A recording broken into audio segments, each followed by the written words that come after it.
கம்போசிங்னு உட்காந்ததே இல்லை 2 பேரும். ஒரு 6-7 கம்போசிங் தான் சும்மா உட்காந்துருப்போம். ஒவ்வொரு நாளும் ஒரு பாட்டு வரும். ஓகே. ஸோ அப்படி இருக்கும்போது சேரும்போது ஒன்று நடக்குது, அந்த ஒரு மேஜிக் நடக்குது. ஒவ்வொரு டைமும் சேரும்போது நடக்கும். எனக்கும் மாரிஸ் இருக்கும். அது ஆச்சரியமாக நான் அதை வரைக்கும் பார்க்குறேன்.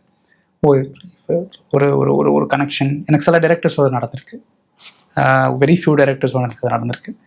So which is very very good. I think அந்த ஒரு process of understanding each other, understanding ஒரு அன்செட் சைலன்ஸில் 2 பேர் புரிஞ்சுக்கிறதா. 2 மனிதர்கள் பேசாமலே உட்காரும்போது ஒரு புரிதல் நடக்குங்க. அந்த புரிதல் தான் எனக்கு தெரிஞ்சு மியூசிக். அந்த புரிதல் தான் எல்லாமே.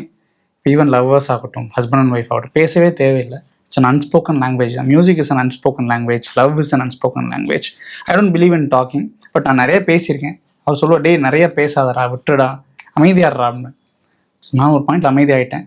அப்புறம் 6 டைம்லாம் நாங்கள் பேசிக்கவே இல்லை. ரொம்ப அமைதியாக தான் ஒர்க் போச்சு. ஒரு 2-3 தடவை வந்து பார்த்தாரு. பார்த்து சில விஷயங்கள் சேஞ்சஸ் சொன்னார்.